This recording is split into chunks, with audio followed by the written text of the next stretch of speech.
So bear with me, everybody. So the blurb is, hey guys, I need some advice. There's a photographer that wants to shoot with me, but it seems can't be finalized. I shot with them before and I love the photos and the vibe, so I didn't think that I would have so much trouble a second time. Since summer of this year, it has been a series of them coming up with a concept. I don't have the outfit, but help them find it. They say that they will get back to me. Then I hear nothing for weeks until I check in. A date, a time, and a location was finally set for this Sunday with Design Concept. They ask if I'm free to talk on Monday night, which I say yes to. And then they ask about a completely different design idea. I didn't, I don't hear anything.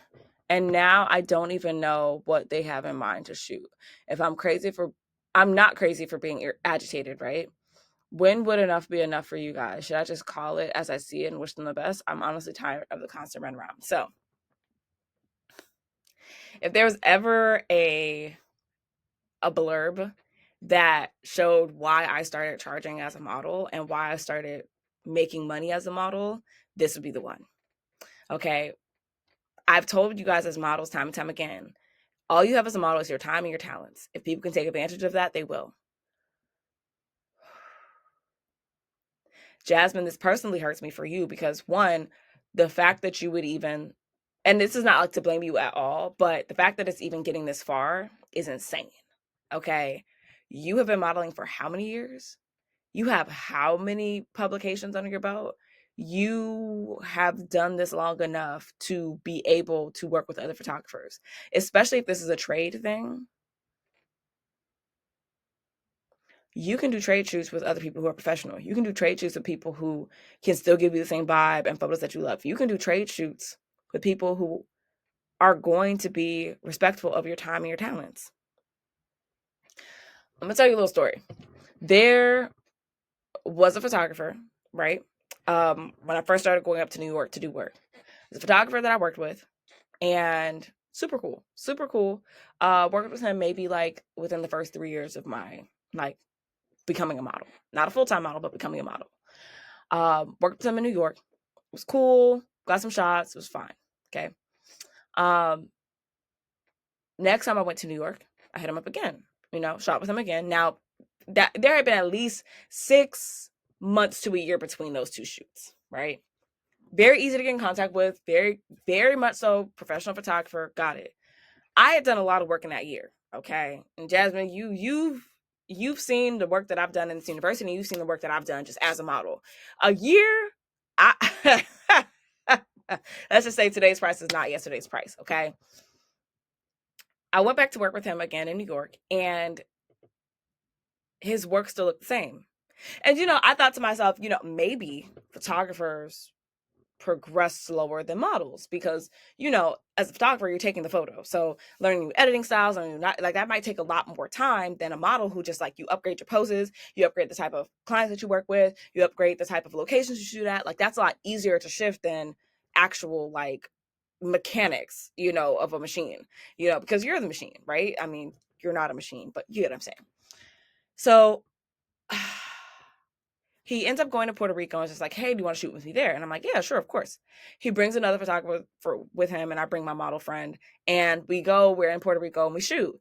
And this is like now like 2 years after the first time we shot together. His photos still look the same. The photographer that he brought with him, his photos blew his photos out of the water.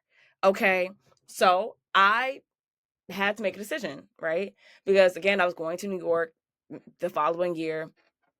I didn't hit him up. I didn't, and it's not that he was a bad photographer, it's just that his work was not progressing. So I was not available to shoot with him. And funny enough, another photographer booked me to shoot at his studio. And that's a whole nother story. I mean, like, we're still cool. I'm still cool with him. I ended up putting a price on my work, and I realized that even if he could pay, his shots were no longer aligned with me. So what am I saying for you? You are going to outgrow people. Just because you liked how you shot with them the first time does not mean that you are obligated to continue your career with these people. Why? I'm not saying these people is like, these people, but everybody has a time and a place. Are you still gonna go and, try to get, a wig install from the lady that braided your hair when you were 2? Probably not.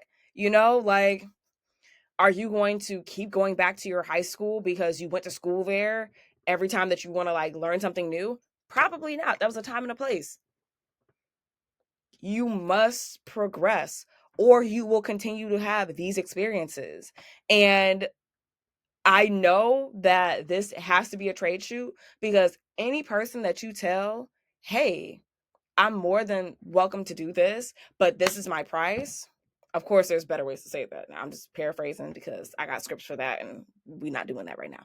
But any person that you say, like, hey, yeah, we can totally do that. Like, let me know, like, do these rates work for you? Blah, blah, blah, blah. They don't play like that because now they have to invest their money for your time and your talents. If you were charging this person, you would have already shot with them. Or you wouldn't be talking to them at all because they wouldn't be willing to pay for your time and your talents. So this would all be avoided. So maybe this is telling you that it's time for you to progress inside of your modeling career. Because if not, you see what's going to start happening.